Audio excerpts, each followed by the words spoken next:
కానీ నేనంటాను కదా, కార్యాలు రాసుకున్నారు. మనము కూడా మన జీవితంలో దేవుడు చేసిన కార్యాలన్నీ ఎన్ని అని ఇక్కడ కూర్చున్న వాళ్ళు నిలబెడితే ఎన్ని చెప్పగలరు? చెప్పగలరా? బాధలు చెప్పమంటే వరుసగా వస్తే లిస్టు, కానీ చేసిన మేళ్ళు చెప్పమంటే చెప్పట్లే. ఊరికినే రాసాడు అనుకున్నారా బైబిల్లో? నేను మీకు అర్థమయ్యే భాష చెప్తాను. ఎందుకో తెలుసా? క్రైస్తవ జీవితంలో అతి ప్రాముఖ్యమైనది థ్యాంక్స్ గివింగ్, కృతజ్ఞత. హల్లెలూయా. చాలా ప్రాముఖ్యమైనది. It's not ordinary thing. అది సామాన్యమైనది కాదు. అది ఒక మాట చెప్పనా, మీకు అర్థమయ్యే భాషలో చెప్తా. ప్రార్థనలో ఒక రోజు ఆగిపోతాయి, వాక్యాలు ప్రకటనలో ఒక రోజు ఆగిపోతాయి. పరలోకంలో జరిగేది ఒక్కటే, చచ్చిపోయినా కూడా మిగిలేది ఒక్కటే, అదే స్తుతి, ఆరాధన. హల్లెలూయా. అందుకనే క్రైస్తవుడు భూమి మీద నేర్చుకోవలసిన ప్రాముఖ్యమైన అనుభవం ఏంటంటే కృతజ్ఞత. స్తుతి ఒకటి నేర్చుకోవాలి, కృతజ్ఞత ఒకటి నేర్చుకోవాలి. స్తుతి ఆరాధన ఎప్పుడు చేయాలి, కృతజ్ఞత కూడా ఎప్పుడు చేయాలి. హల్లెలూయా. స్తుతి ఆరాధనకి కృతజ్ఞతకు తేడా ఏంటని నేను చెప్పమంటే, ఇదంతా కూర్చున్న సబ్జెక్ట్ చెప్పాలి, అప్పుడు అర్థమవుతుంది మీకు. హల్లెలూయా. స్తుతి ఆరాధన దేవునికి కలిగిన మహిమను బట్టి, గుర్తుపెట్టుకోండి, దేవునికి కలిగిన ఘనతను బట్టి, దేవునికి కలిగిన క్యారెక్టర్ని బట్టి స్తుతి ఆరాధన. దేవునికి కలిగిన సామర్థ్యాన్ని బట్టి. అంటే 3 విషయాలు. స్తుతి ఆరాధన ఎందుకు చేయాలి అంటే దేవునికి కలిగిన మహిమను బట్టి, దేవునికి కలిగిన గుణాతిశయాలను బట్టి, దేవుడు చేసిన కార్యాలు బైబిల్లో చేశాడే వాటిని బట్టి మనం ఎప్పుడు దేవునికి ఏం చెల్లించాలి? స్తుతులు చెల్లించాలి. కృతజ్ఞతా స్తుతి అనేది మనకు చేసిన కార్యాలను బట్టి దేవునికి స్తోత్రం. దాంట్లో కూడా మళ్ళీ విడమరిస్తే మీకు అర్థం చేస్తే, నెంబర్ 1 ఆత్మ సంబంధంగా మనం రక్షించిన దాన్ని బట్టి, ఆత్మ సంబంధమైన కార్యాలను బట్టి. నెంబర్ 2 శరీర సంబంధమైన కార్యాలను బట్టి. ఆత్మ సంబంధమైన కార్యాలను బట్టి ఎప్పుడు స్తుతించాలి? శరీర సంబంధమైన కార్యాల కొరకు గుర్తు చేసుకుంటూ ప్రభుని స్తుతించాలి. నేను దాన్ని ఎక్స్ప్లెయిన్ చేయాలని లోపలికి వెళ్ళాలనుకోవట్లేదు, కానీ జస్ట్ మీకు ఒక ప్రాక్టికల్ గా ఒక జీవము కలిగిన కొన్ని మాటలు చెప్పి మీ గుండెల్లో ఆ మాటలు పెట్టి వెళ్ళాలని ఆశతో వచ్చాను. దేవునికి స్తోత్రం చెప్పండి గట్టిగా. దైవజనుడిగా నాకు కూడా ఒక ఆశ ఉంది. మీ దైవజనులు ఎలా ఆశతో మీ కొరకు ఒక వాక్కునైనా పెట్టాలని ఆశపడుతున్నారో, మేము కూడా దైవజనుడిగా అదే ఆశతో ఉన్నాం. ఒక మాటన్నా మీ హృదయాన్ని కదిలించి పంపాలనేది మా ఆశ. దేవునికి స్తోత్రం. నేను ఈరోజు మాట్లాడే అంశం కృతజ్ఞతా స్తుతి, చేసిన కార్యాలను బట్టి. హల్లెలూయా. ఇందాక చెప్పాను, చేసిన కార్యాలు 1 ఆత్మ సంబంధంగా చేశాడు, శరీర సంబంధంగా చేశాడు, మానసికంగా చేశారు. దేవుడు ఇంకా చెప్పాలి, ఆర్థికంగా, శారీరకంగా అంటే అన్ని వచ్చేస్తాయి ఇక. హల్లెలూయా. వీటన్నిటిని బట్టి మనం ఎప్పుడు దేవునికి ఏం చెల్లించాలి? కృతజ్ఞత స్తుతి చెల్లించాలి. నేను ఒక మాట చెప్పనా, క్రైస్తవుడు ప్రార్థించినంతగా క్రైస్తవుడు స్తుతించడు. నిజమేనన్న వాళ్ళు చేయొద్దండి ఒకసారి. అబద్ధం కాదండి, నిజమేనండి. మేము ప్రార్థించినంతగా స్తోత్రాలు. ఇప్పుడు బాధ వచ్చిందనుకో ఆక్రాంతనతో, అర్థమైనట్లేదు, సీరియస్ గా చూస్తున్నారు కానీ ఏమి స్పందన కనబట్లేదు. మిమ్మల్ని కలపడం నాకు తెలుసు, ఏమి నాకు కంగారు లేదు. I'm stable. నేను చాలా మిమ్మల్ని కలపగలను, కదిపే వెళతా. స్తోత్రం చెప్పండి గట్టిగా. I know how to move. మిమ్మల్ని కలపడం దేవుని ఆత్మగా తెలుసు, అది మాకు నేర్పించారు. దేవుడి స్తోత్రం. మిమ్మల్ని అలా కూర్చోలేము, చెప్పండి త్వరగా. హల్లెలూయా. ఏం మాట్లాడుకుంటున్నాం మనం? ప్రార్థించినంతగా మనం ఏం చేయం? బాధ వచ్చినప్పుడు ఏడ్చి స్తుతించినట్లుగా, ప్రార్థించినట్లుగా స్తుతులు అంతా భారం కలిగి స్తుతిస్తామా? చేస్తారా? చెప్పట్లా. చేస్తారా? చేయరా? చేయరన్న వాళ్ళు ఒకసారి చెయ్యొద్దని స్తోత్రం చెప్పంట్లా. చెయ్యొద్దండి, చేయలేమండి అనండి. చేస్తామా? చేయలేమా? మీరే కాదు, నేను చెప్పగలను. అనేక మంది, మనందరం కూడా తీసుకుంటే అంతగా మనం స్తుతించాం. కానీ బైబిల్లో మత్తన్యా ఉన్నాడు, ఒక మనిషి, ఒక వ్యక్తి, ఒక భక్తుడు. మత్తన్యా ప్రార్థన స్తోత్రములలో ప్రధానుడు. హల్లెలూయా. ప్రార్థన స్తోత్రములలో ప్రధానుడు. ఓకే, ఇంతకీ మీకు అర్థం అవడానికి ఒక చిన్న ఉదాహరణ చెప్తాను. ఒక రోజంట నేను కృతజ్ఞతా స్తుతి గురించే మాట్లాడుతున్నాను. బైబిల్లో కొన్ని మాటలు చూపించి హౌ ఈజ్ ఇట్ ఇంపార్టెంట్, ఎంత ప్రాముఖ్యమైన నేను చెప్పి ముగిస్తా. ఒకరోజు ఒక ఇంట్లో బాగా ఉన్నవాళ్ళు, తల్లిదండ్రులు ఇరువురు కూడా బాగా ఉన్నవాళ్ళు, వాళ్ళ ఇంట్లో ఒక్కడే కొడుకు, వాడు ఇంటర్మీడియట్ చదువుతున్నాడు. ఇప్పుడు ఈ రోజులు మారిపోయాయి. ఆ రోజులకి ఈ రోజులకి బోడు తేడా ఉంది. రోజులు మారాయి, కానీ నేను ఎప్పుడు ఒక మాట చెప్తాను, మా బిడ్డలతో కూడా మీతో కూడా చెప్తున్నాను ఆ మాట. టెక్నాలజీ ఇంప్రూవ్ అవ్వచ్చు, బట్ దేవుని వాక్యం ఎప్పుడు మారదు. దేవునికి స్తోత్రం చెప్పండి గట్టిగా. దేవుని నియమాలు ఎప్పుడు మారవు, దేవుని క్రమాలు ఎప్పుడు మారవు. దేవుని వాక్యాన్ని టెక్నాలజీతో మనం ఎప్పుడు కూడా కలపకూడదు. దేవునికి స్తోత్రం. రాను రాను మారిపోతున్న పరిస్థితుల్లో ఈ తరానికి అర్థం అవ్వాల్సింది ఏంటంటే దైవ నీతి, దైవ క్రమమే తప్ప టెక్నాలజీతో కలిపే భక్తి అలవాటు అవ్వకూడదు అనేది దైవ సేవకుడిగా నా మనవి. హల్లెలూయా. నా అధికారంతో చెప్పట్లేదు, కానీ ప్రేమతో చెప్తున్నాను ఈ మాట, నా మనవి. దేవునికి స్తోత్రం. సరే, ఒక అడుగు ముందుకు వేస్తాను. ఆ ఇంట్లో తల్లి తండ్రి బాగా ఉన్నవాళ్ళు, కోటీశ్వర్లు. వీడు ఇంటర్మీడియట్ చదువుతున్నాడు. 10th దాటగానే పిల్లలకు అన్నీ తెలుస్తుంటాయి కదండి, బయట ప్రపంచం తెలుస్తుంది కదా. వాడు కాలేజీకి వెళుతుంటే వాళ్ళ స్నేహితులు రోజు డబ్బులు తెస్తున్నారు, కొనుక్కోవడానికి డబ్బులు తెస్తున్నారు. వీడితో అంటున్నారంట, ఎరా మీ నాన్న మీకేం డబ్బులు ఇవ్వడా అంటున్నారు. వీడు అంటున్నాడు,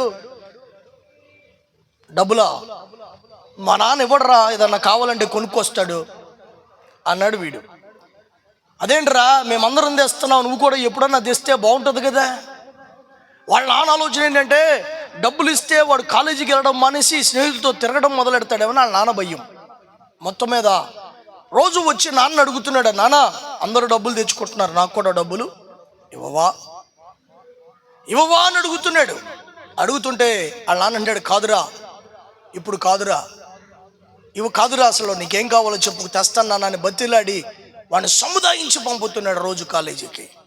మొత్తం మీద రాను రాను రాను రాను స్నేహితులు వాడిని రెచ్చగొట్టి పాడు చేసి మైండ్ అంతా, వాడి మైండ్ చెడగొట్టేసి, రే మీ నాన్న దగ్గర నుంచి డబ్బులు తే, పొట్టాడుతావో గొడవాడుతావో తెలీదు, తీసుకురారా, రోజు మేము ఖర్చు పెట్టాలా, ఎందుకురా నువ్వు పనికిరానోడివి, మీ నాన్న నీకు డబ్బులు ఇవ్వడు అన్న వాడిని బాగా రెచ్చగొడుతుంటే వాడు కోపిష్టోడైపోయాడు. ఒక్కొక్క పూట అన్నం తింటాం మానేస్తున్నా నాన్నతో గొడవపడి. అయినా నాన్న సముదాయించుకుని ప్రేమతో వాడికి సమాధానం చెప్పి చేస్తుంటే కుదరట్లా. చివరికి ఒక రోజు వాళ్ళ స్నేహితులు అన్నారంట, ఇలాగే రెచ్చగొట్టి అన్నారు, రే మీ నాన్న బతుకున్న కాలంలో నీకు డబ్బులు రావురా అన్నారట. వాడు మైండ్లో అనుకున్నాడు, మా నాన్నని ఏం చేయాలి, చంపేయాలి. నిజం ప్రియమైన బిడ్డలారా, యవనస్తులు కూడా ఉన్నారు, మీ స్నేహాలు జాగ్రత్త. దేవునికి స్తోత్రం. హల్లెలూయా. ఎటు మనుషులు ఎలా తిరుగుతారో తెలియదు, ఏం జరుగుతుందో తెలియదు. చంపేయన్నారట. రే చంపితేనే నీకు వస్తేరా, చస్తేనే వస్తేరంటే వీడేమని పెట్టుకున్నాడు తెలుసా, చంపాలని పెట్టుకున్నాడు. వాళ్ళ నాన్నకి పెద్దవాళ్ళు అంటారు చూడండి, ఓ సామెత, మొరటి సామెత ఏంటిదట, పెద్దోళ్ళు వాళ్ళ నడవడికి ఆడ ప్రవర్తన కనిపెడతారు కదా. అసలు వాళ్ళు అంటారు చూడండి, ముద్దంతా పట్టుకోవసరం లేదంట, పిండంతా కొద్దిగా పట్టుకుంటే చాలంట. వాడిని తెలిసేసుకున్నాడు, వీడు చంపాలనుకుంటున్నాడు, కత్తి పెట్టుకుని జాగ్రత్తగా తిరుగుతున్నాడు. అలా అని చూశాడు. సరే, ఇదంతా పెద్ద స్టోరీ, నేను క్లుప్తంగా చెప్తున్నాను, సమయం తక్కువ కనుక అసలు విషయాల్లోకి వెళ్ళడానికి. ఒక రోజు వాళ్ళ నాన్న కూర్చోబెట్టాడు, నాన్న బెడ్రూమ్లోకి రారా, ఇక్కడ కూర్చోండి, నా బెడ్ మీద కూర్చోరా అన్నాడా. ఏంటో చెప్పు, కోపంతోనే నాన్నే, ఏంటో చెప్పు అన్నాడట. కాదు నాన్న, రారా కూర్చో, చెప్పు. బీరువా తీసి మొత్తం ఆల్బమ్స్ అన్ని తీసి ముందు పెట్టాడంట. ఎందుకు చూపిస్తున్నా నాకు ఇప్పుడు అది గర్వం. హల్లెలూయా. అల్లాను కూర్చోబెట్టి మంచం మీద ఒకటి చూపిస్తున్నాడు. 10th క్లాసు నుంచి చిన్న నాటి వరకు ఎక్కడ తిప్పాడు, ఏమేమి కొనిపెట్టాడు, ఏ డ్రెస్సులు వేసాడు, ఎలాగో ఎంజాయ్ చేయించాడో, వాడిని ఎలా ఊరేగిచ్చాడో మొత్తం ఫోటోలు చూపిస్తున్నాడు. వాడికి చూపిస్తుంటే చూశాడు. ఇప్పుడు చెప్పు అన్నాడు. ఇక ఆఖరిగా చిన్ననాటి ఫోటో, చిన్న బాబుగా ఉన్న ఫోటో చూపించాడు. చూపిస్తే అది ఎక్కడో తెలుసా, ఆ డస్ట్బిన్లో, ఊళ్ళో డస్ట్బిన్ ఉంటుంది కదండి, చెత్త కుండి, దాంట్లో నుంచి తీస్తున్న బిడ్డను దాంట్లో ఫోటో చూపించాడు. నాకెందుకు చూపిస్తున్నావు, ఇది ఎవడో ఫోటో, ఈ డస్ట్బిన్లో ఫోటో నాకు చూపిస్తావేంటి అని వాళ్ళ నాన్న మీద రేగిపోతున్నాడు. అడెవడో కాదురా, నువ్వేరా అన్నాడంట నాన్న. ఏంటి నేనేంటి, రే నువ్వు మా కొడుకు కాదురా, ఇప్పుడు చెప్తున్న సత్యం, మేము ఒకరోజు మీ అమ్మ నేను బయటికి వెళ్ళి డ్యూటీ నుంచి వస్తుంటే వర్షం వస్తుంది, చెత్త గుండి దగ్గర ఆగాం. అక్కడ ఆగగానే సౌండ్ వినబడుతుంది, ఏడుపు. ఎవరో అని చూస్తే ఒక బాబురా, నేను తీసుకొచ్చి బాగు చేశాం, పెంచామురా. ఆ రోజు మేము కాదనుకుంటే ఈరోజు ఈ స్థితికి వచ్చి ఉండేవాడివి కాదురా అని వాళ్ళ అమ్మా నాన్న చెప్తే ఇక వాడికి ఏం అర్థం కాల. ఆడు కాళ్ళ మీద పడి అంటున్నాడట, నానా నన్ను క్షమించు, నేను ఎప్పుడు ఈ పని చేయను, నన్ను మాత్రం ఇంట్లో నుంచి బయటికి పంపబాక అని కాళ్ళు పట్టు బ్రతిలాడుతున్నాడట, ఏడుస్తున్నాడట వాడు. వాళ్ళ నాన్న క్షమించాడు. నేను ఇప్పుడు ఒక మాట చెప్తాను, దైవజనులు ఇందాక చెప్పారు, దైవ సేవకులు, మీ ఆత్మీయ సేవకులు ఒక మాట చెప్పారు. మీకు ఒక మాట చెప్పనా, వాడు పశ్చాత్తాపడి ఏడ్చాడు, మార్చుకున్నాడు, సరయ్యాడు. కానీ ఒక మాట చెప్తాను వినండి, వాడు పశ్చాత్తాపడ్డాడు, కరెక్టే, సంతోషమే. ఎందుకు ఈ మాటలు చెప్తున్నానంటే, చాలాసార్లు మనం కూడా మన స్థితిగతులను మర్చిపోయి మనం ఏం చేస్తాం తెలుసా, ఇప్పుడున్న స్థితిని బట్టి ప్రవర్తిస్తుంటాం. మీకు అర్థమైందా? ఇప్పుడున్న స్థితిని బట్టి ప్రవర్తిస్తుంటాం. నేను అంటాను కదా, ఇప్పుడున్న స్థితిని బట్టి కాదు మనం ప్రవర్తించింది. నెవర్ ఫర్గెట్, దేవుడు నిన్ను ఏ స్థితి నుండి పైకి తీసుకొచ్చాడో ఎప్పుడు మర్చిపోవద్దు. ఒకవేళ ఈరోజు మన స్థితిగతులు మారొచ్చు, ఈరోజు మన పరిస్థితులు మారొచ్చు, మన ఫైనాన్షియల్ స్టేటస్ మారొచ్చు, ఒకవేళ మన ఎడ్యుకేషన్ స్థితి పెరగొచ్చు, లేకపోతే మన సమాజంలో మన విలువ పెరగొచ్చు, మనం ఒక వ్యక్తిగా తయారవ్వచ్చు. కానీ డోంట్ ఫర్గెట్, మర్చిపోబాక ఎక్కడి నుండి వచ్చామో. హల్లెలూయా. నేను ఒక మాట మీకు అర్థమయ్యేటట్లుగా చెప్పి నేను త్వరగా ముందుకు వెళతాను. టక్ 2-3 మాటలు మీ ముందు పెట్టి నేను ముగిస్తా. దేవుడు చేసిన కార్యాలు మర్చిపోకుండా మనం ఏం చేయాలో మీకు చెప్తాను, చెప్పి నేను ముగించేస్తాను. కృతజ్ఞత అన్ని దీవెనలకు కారణమవుతుంది. చెప్పండి, కృతజ్ఞత అన్ని దీవెనలకు కారణమైపోతుంది. హల్లెలూయా. మీకు అర్థమయ్యే భాష చెప్తాను చూడండి ఒకసారి. ఒకవేళ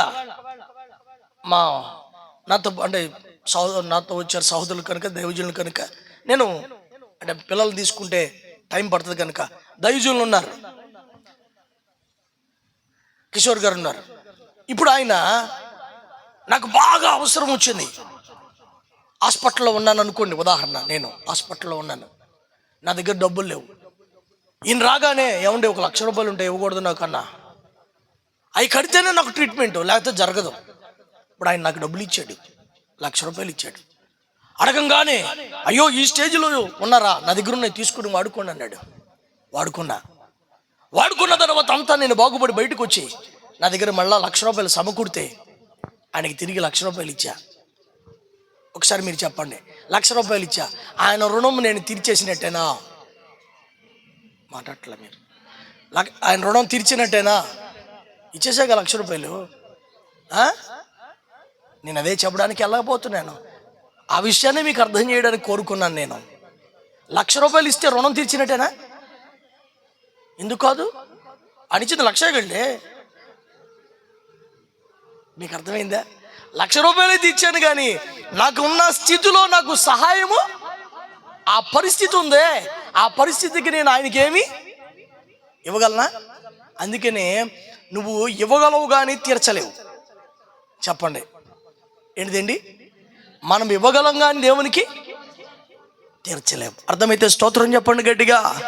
మనకిచ్చిన రక్షణకు, మనకిచ్చిన పాప క్షమాపణకు, మన కొరకు చేసిన త్యాగానికి, మనకిచ్చిన మారు మనసుకు, దైవ జీవితానికి, విశ్వాస జీవితానికి, యేసుని దేవుడిగా కలిగి ఆయన బిడ్డలుగా బ్రతికే కృప ఇచ్చినందుకు, అంతేకాదు మన పరిస్థితుల్లో, ప్రతికూలతల్లో, అవసరాలలో మనకు చేసిన మేళ్లకు మనం ఏమి ఆయనకి రుణము కుటుంబం పెట్టుకోవచ్చు.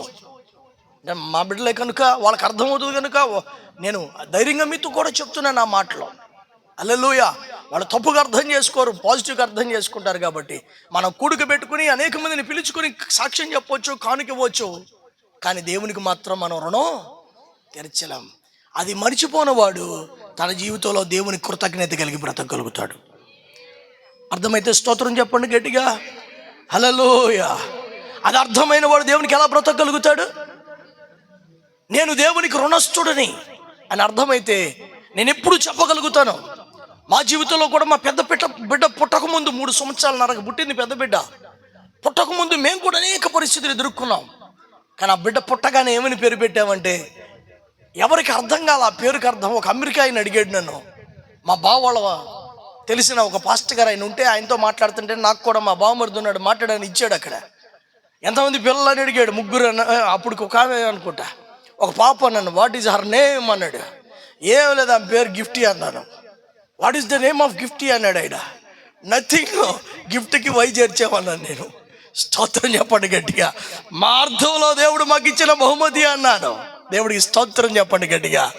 అంటే అంత బాధలో పుట్టాము. ఆ బిడ్డను చూడగానే మాకేం గుర్తొస్తుందంటే మేము పడిన శ్రమల్లో నుండి దేవుడు మమ్మల్ని బయటికి అవి గుర్తొస్తాయి. ఆ ప్రైజీ అని పెట్టాం పేరు. ఎందుకు పెట్టాను తెలుసా? ప్రైజీ అనే పేరు మేము ఆమె పుట్టే టయానికి అంతా బాగున్నాం, దేవుళ్ళు ఆనందిస్తున్నాం, బలంగా ఉన్నాం. అందుకని ప్రభువుకి స్తుతి చెల్లించే టైం అని స్తుతులు చెల్లిస్తూ బ్రతకాలని ఆమెకు ప్రైజీ అని పేరు పెట్టాం. ఆఖరి అమ్మాయి బాబు కోసం చూసాం, పుట్టలేదు. కానీ దేవుడు ముందే మాకు అర్థం చేశాడు, పుట్టకపోయినా స్తుతిస్తాం. పెద్దపాపకి ఒక సేవకుల మీటింగ్ చేశాం. ఆడపిల్ల పుడితే 2 చేస్తానయ్యా, ఆఖరి ఆడపిల్ల సేవకుల మీటింగు, లేకపోతే ఒక్కటే చేస్తానయ్యా మగపిల్లలు పుడితే అన్నాను. ఎందుకు అదేంటి చూస్తున్నారు అంటే మేము అడిగింది మగపిల్లడు కదా, ఆయన ఇవ్వలేదని ఆయన మీద కోప్పడకుండా ఆయన సంతోష పెట్టడానికి 2 చేస్తామయ్యా ఆడపిల్ల అయితే, నువ్వు ఇవ్వలేదని బాధపడం, సాతాను మాత్రం సిగ్గుపడాలి. హల్లెలూయా. 2 సేవకుల మీటింగ్ చేశాం. ఆ పిల్లకి ఏమని పేరు పెట్టాను తెలుసా? మేము అడిగినా ఇవ్వలేదు కనుక అది దేవుని మహిమ కొరకే ఇచ్చాడు. ఖచ్చితంగా గ్లోరీ అని పెట్టాలని మహిమ కొరకు ఆ పేరు పెట్టాం. దేవుడికి స్తోత్రం చెప్పండి గట్టిగా. ఎందుకు ఈరోజు మీతో వీళ్ళు కూడా పేరు ఆలోచిస్తుంటే వీళ్ళు కూడా శ్రమలో ఉండి పుట్టారు కానీ ఏదో పేరు చెప్పాను, మరి వాళ్ళ ఇష్టానికి వదిలేశాను. దేవుడి స్తోత్రం చెప్పండి గట్టిగా. హల్లెలూయా. కానీ ఈరోజు మీతో చెప్తున్నాను, కృతజ్ఞత అనేది చాలా ప్రాముఖ్యం. ఈ రోజుకి నేను చెప్తాను, ఎన్నోసార్లు మా సంఘంలో పదే చెప్తాను, దేవుడు చేసిన కార్యాలు మర్చిపోను. ఈరోజు మీకు కూడా 3 విషయాలు టక్కని చూపిస్తాను, ముగిస్తాం. నెంబర్ 1 చూడండి ఒకసారి. ముందు మన టాపిక్ చెప్పండి తొందరగా. ఆయన చేసిన ఉపకారములలో మరవద్దు అంటే ఏం చేయాలి? దాంట్లోనే ఉంది ఆన్సరు, ఏం చేయాలో. 77 కీర్తన తొందరగా. 77 సామ్స్, 77 కీర్తన 5-6 వర్స్, 5-6 వచనాలు. తొల్లిటి దినములు, గట్టిగా ఆ మాట కరెక్ట్గా చదవండి. అంటే ఇప్పటి దినాలు కాదు.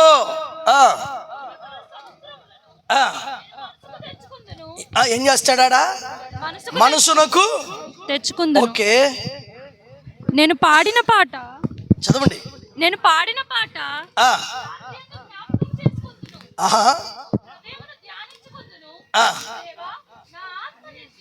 చాలు 11, 12 కూడా చదివేయండి త్వరగా. అక్కడే ఉన్నాయి 2 మాటలు.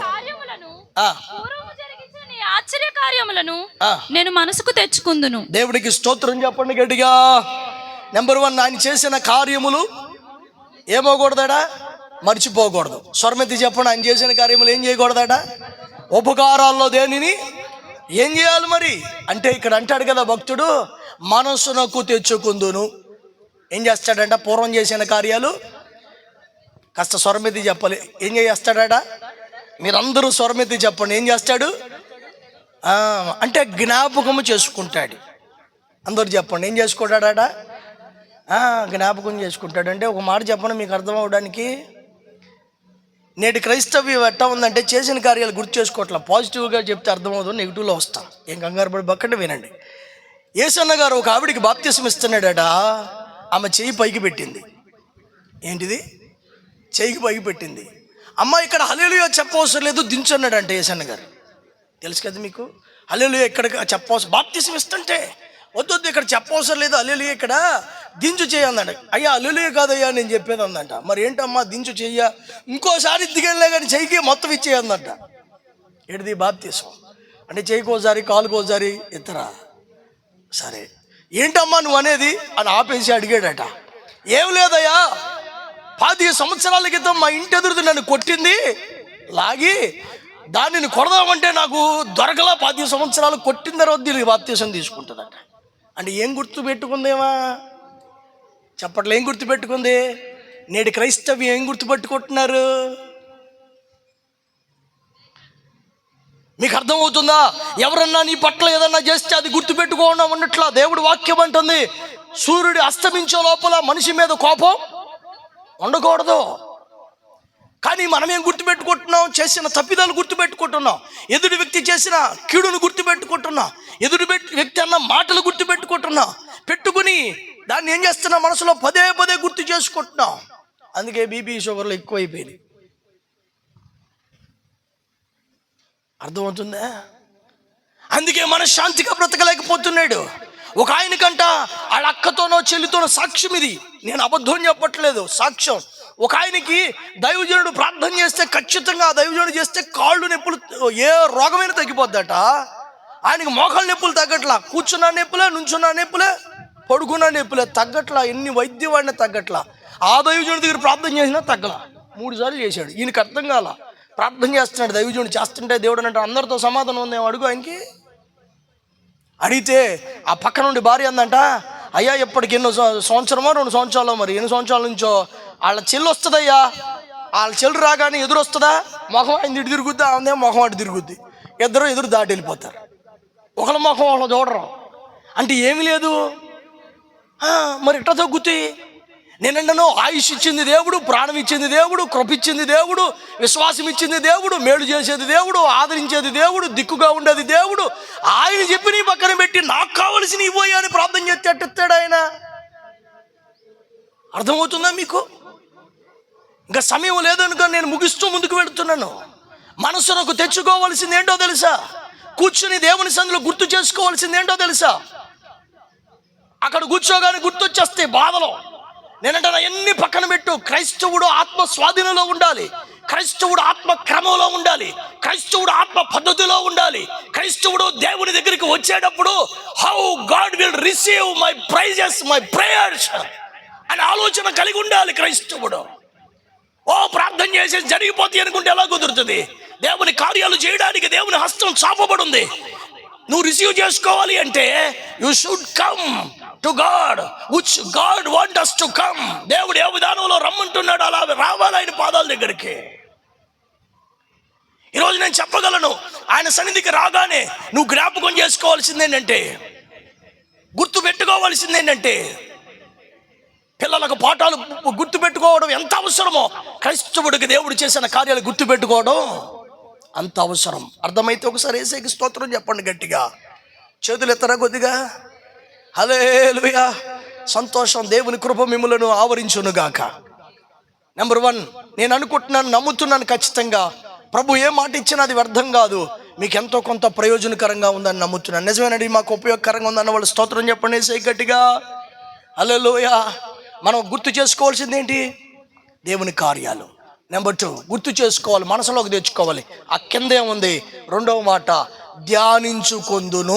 అందరూ చెప్పండి గట్టిగా గట్టిగా గట్టిగా. ఏం చేయాలి? మనం 1వ కీర్తనలో చదువుతాం, ఏమని? ధర్మశాస్త్రమును దివారాత్రము ధ్యానించాలి. ధ్యానించుట ఈజ్ ఈక్వల్ టు, మీకు ఈ మాట చెప్పాలంటే కొద్దిగా అర్థం చేయాలి, మీకు అర్థమయ్యేటట్టుగా చెప్పాలని ఆశపడుతున్నాను. ఒక్క మాట కూడా.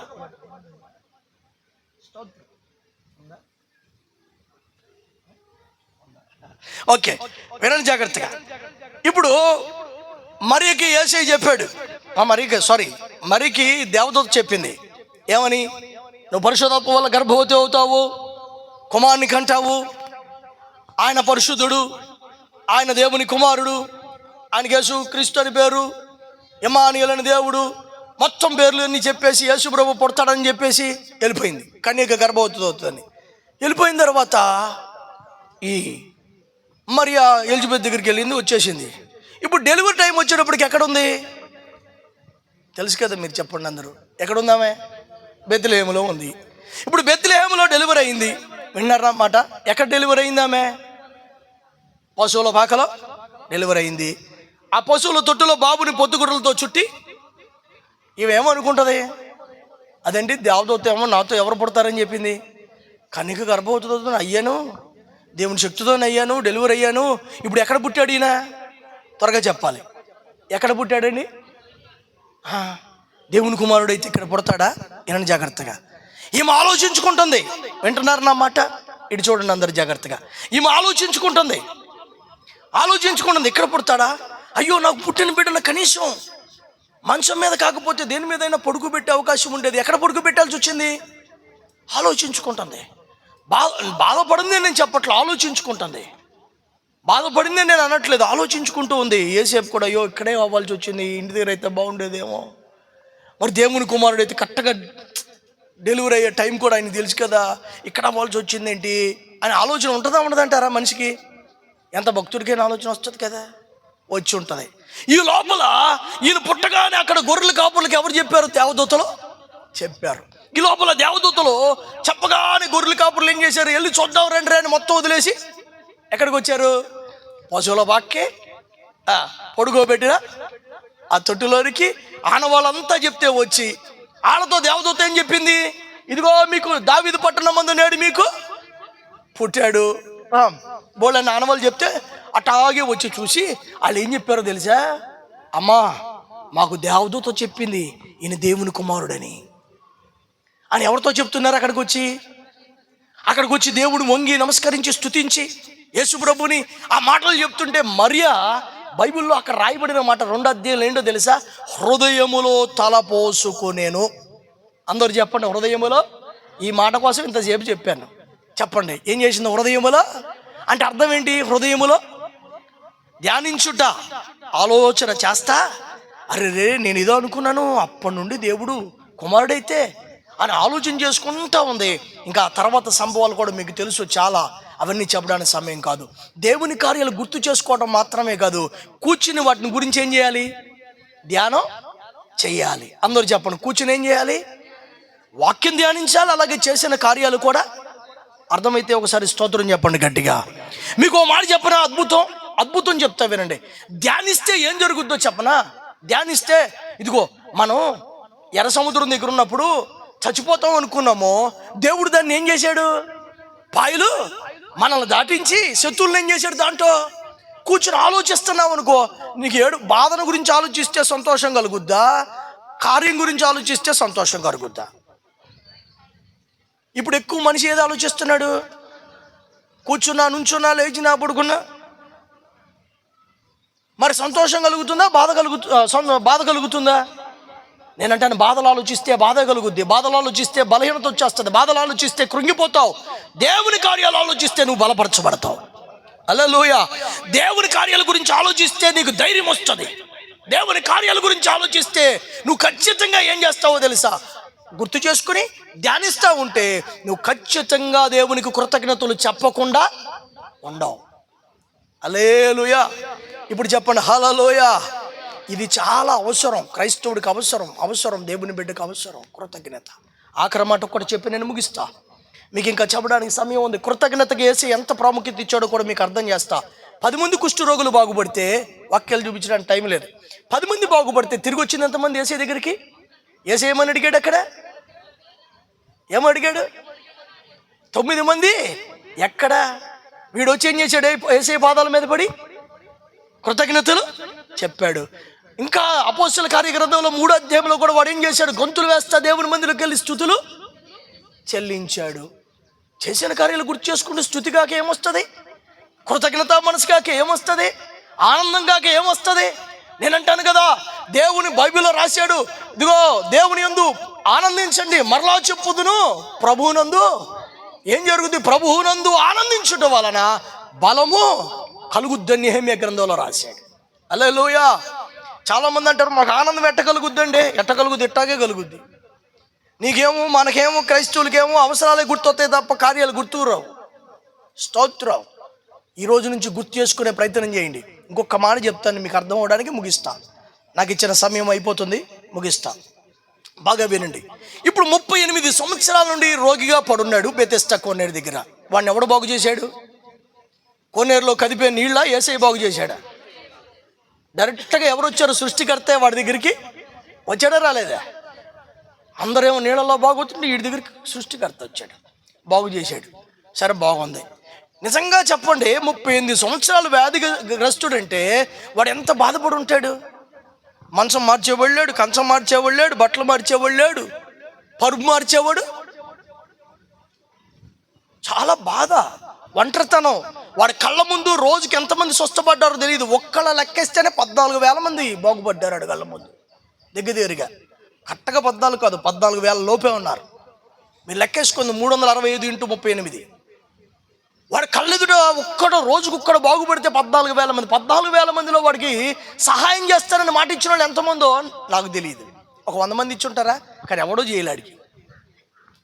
అలాంటి స్థితిలో ఉన్నవాడికి, దిక్కుమొక్కు అనాథగా ఉన్నవాడికి, లేనివాడికి, దిక్కుమొక్కు లేనివాడికి యేసయ్య వచ్చి బాగు చేస్తే వాడు ఎంత కృతజ్ఞత కలిగి ఉండాలండి.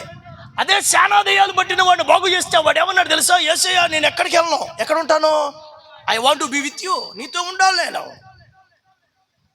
మరి వీడి ఇంటికి వెళ్ళిపోయి యేసయ్య వాళ్ళ ప్రాంతంలో ఆరాధనకి వెళ్ళాడు మందిరానికి.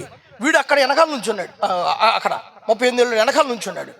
నుంచుంటే యేసయ్య వాడిని చూసి ఏమన్నాడు? ఇదిగో నీవు 5వ అధ్యాయం యోహాను సువార్త, ఇదిగో నీవు స్వస్థత పొందితివి అంటే చేసిన కార్యాన్ని గుర్తు చేస్తున్నాడు వీడికి. అన్నప్పుడన్నా ఏం చేయాలి? వీడు పరిగెత్తుకుంటా యేసయ్య దగ్గరికి రావాలా వద్దా?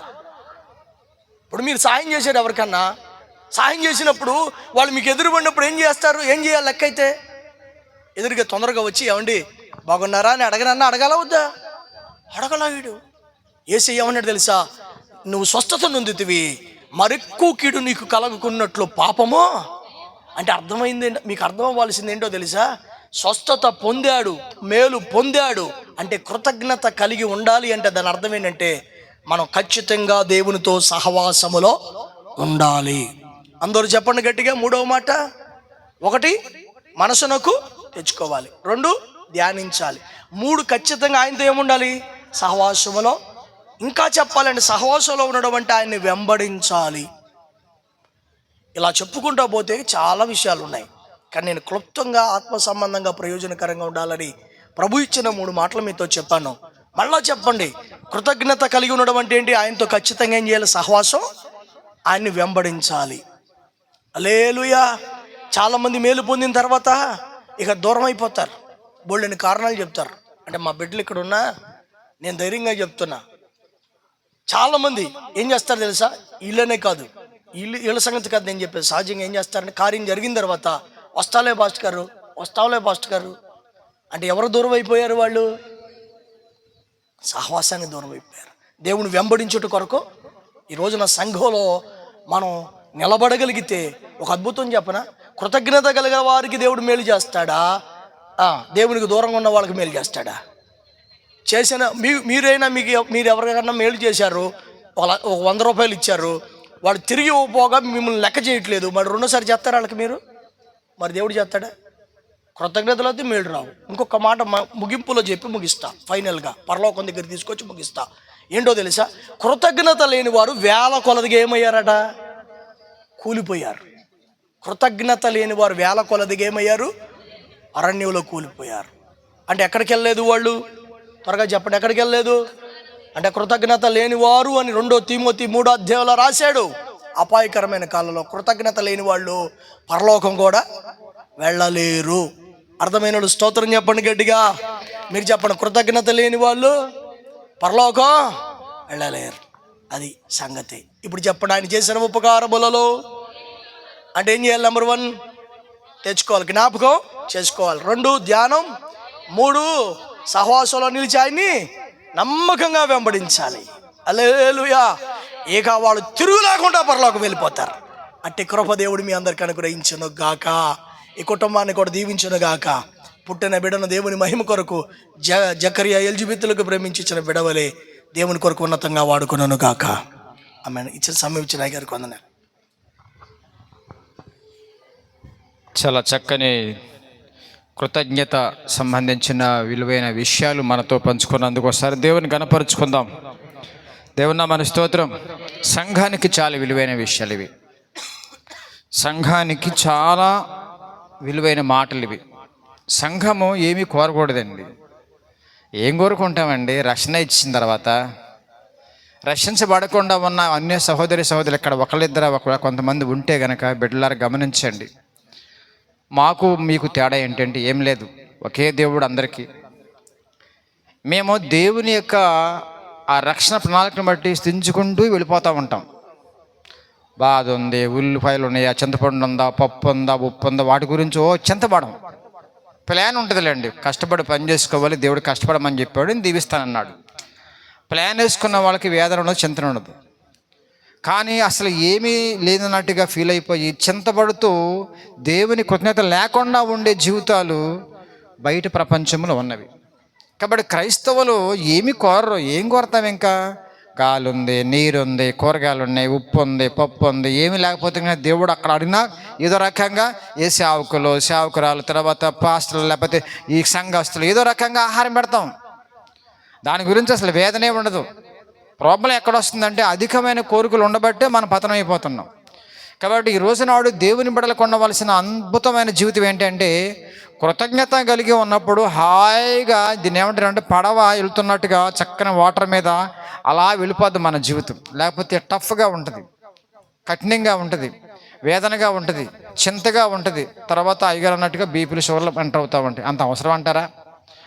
ఆయన ప్రాణమే పెట్టేసిన తర్వాత పరలోకం ఉచితంగా ఇచ్చేస్తా అన్న తర్వాత ముగింపులు వచ్చింది కదా మనకి.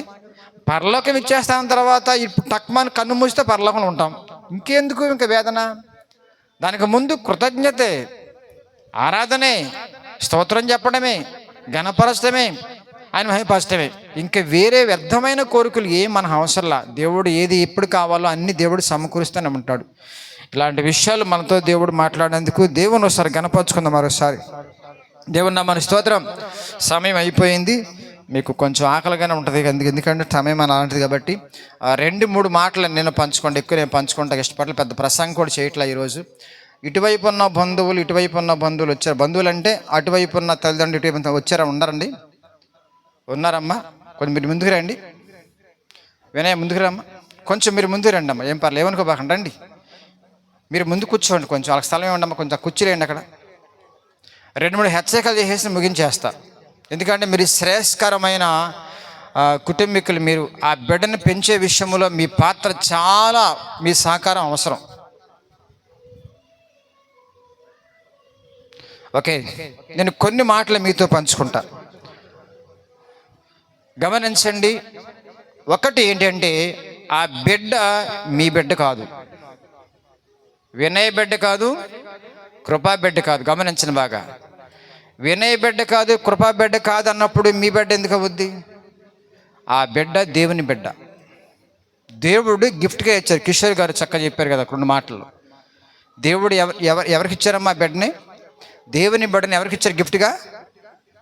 మీరు మాట్లాడాలి. ఆ మైక్ ఇవ్వండి, వాళ్ళకి మైక్ ఇవ్వండి అమ్మ. కొంచెం అటు మరి ఇటు వస్తుంది మైకు.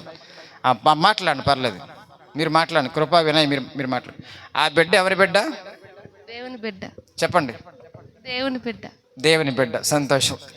ఇప్పుడు దేవుని బిడ్డని మళ్ళా గమనించండి, ఆ బిడ్డని మళ్ళీ దేవునికి అప్పగించాలి. మీరు జస్ట్ గెస్ట్గా వచ్చింది గెస్ట్ రూమ్లోకి, అర్థమవుతుంది మీకు?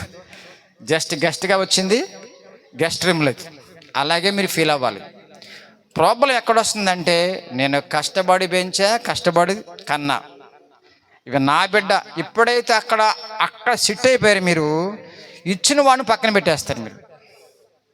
నా బొగ్గే, నా ముక్కే, నా మూతి, అమ్మో ఎంత ముద్దులు ఆడుతుందో, నువ్వు లేకపోతే అసలు ఉండలేనమ్మా అనేసి ఆ బిడ్డ పేరు మీద ఎన్ని వారాలు మానేస్తారో. వీళ్ళు మానలేదులేండి, మాలాగా ఎన్ని వారాలు మానేస్తారో.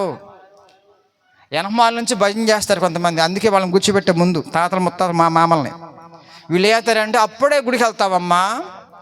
మీరు చెప్పమంటారా? ఇప్పుడు బుధవారం ఇప్పుడు ప్రసవించింది మా పెద్దోడిని. సైకిల్ ఎప్పుడు మాకు సైకిలే, క్యారేజీ మీద కూర్చోబెట్టి వెళ్ళిపోయాం శనివారం ప్రార్థన, ఉపవాస ప్రార్థనకి.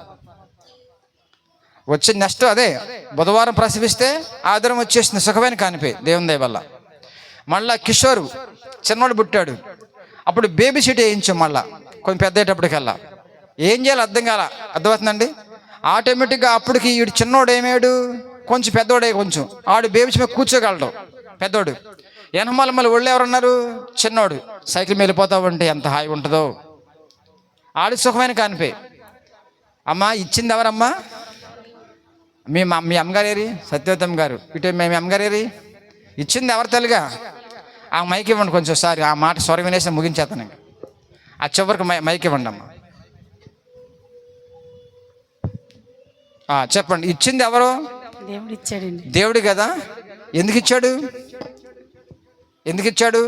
ఆయన సన్నిధిలో ఉండాలి, ఆయన ఘనపరచాలి, అయ్యగారు చెప్పినట్టుగా స్తుతించాలి, పాడాలి, కీర్తించాలి. దేవుడు ఏమై ఉన్నాడో అది మనమై ఉండాలి. అపోస్తలుల పౌలు ఏమంటే, నేను ఏమై ఉన్నానో దేవుని కృప. నేను ఎవరి మనసు కలిగి ఉన్నాను? మీరు కూడా నా మనసు కలిగి ఉండండి. అందు గురించే మీరు ఏం చేయాలంటే, మీ సహకారం కావాలి బిడ్డలకి ఇద్దరు కూడా. అమ్మలక్కలో అయ్యవారు అమ్మవారు ఆ వారు వచ్చేసి ఏమంటారంటే, అదమ్మా ఇదమ్మా ఇలా చేయండి అమ్మా అలా చేయండి అమ్మా అంటూ ఉంటారు. దయచేసి బాగా వినండి, వాళ్ళు మమ్మల్ని ఫాలో అవుతున్నారు. నేను దేవుని సేవకుడిని, దేవుని పోలికి నడుచుకునే సేవకులు మేము. వాళ్ళు మమ్మల్ని ఫాలో అవుతున్నారు, వాళ్ళు మీరు ఫాలో అవ్వాలి. మీరు బాగా అర్థం చేసుకోవాలి. పెద్దవాళ్ళు బీరకాయ పీసు ఉంటారు కదా చాలామంది బంధువులు, వారు మేము దేవుని పోలు నడుచుకుంటున్నాం. మేము సేవకులు అంటే అంతే, తేడా ఉండదు. ఒక మిషన్ చెప్పేసి నేను ముగించేస్తాను. ఒక ప్రోడక్ట్ వచ్చింది అనుకోండి, ఈ సెల్ ఫోన్ కనిపెట్టారనుకోండి, దీంతో పాటు ఒక బుక్ వస్తుంది. దాన్ని ఏమంటారు? మాన్యువల్ అంటారు. మాన్యువల్. ఆ మాన్యువల్లో ఉంటుంది ఎలా ఆపరేట్ చేయాలో, ఎలాగ డీల్ చేయాలో, ఎలాగ స్విచ్ ఆన్ చేయాలో, ఎలాగ చేసి జాగ్రత్తగా. ఆ బిడ్డ వచ్చిన తర్వాత దేవుడు ఒక మాన్యువల్ ఇచ్చాడు, అదే దైవ గ్రంథం. శిశువులకు బాల్య దశలు ఎలా పెంచుకోవాలో, అత్తలు ఎలా ఉండాలో, భర్తలు ఎలా ఉండాలో, భార్యలు ఎలా ఉండాలో, అద్భుతమైన ప్రపంచానికే సవాలు అంతమైన మాన్యువల్ ఇది. కాబట్టి మేమేం చేస్తామంటే, ఈ మాన్యువల్లో ఉన్న మ్యాటర్ని వాళ్ళ బుర్ర ఎక్కిస్తూ ఉంటాం.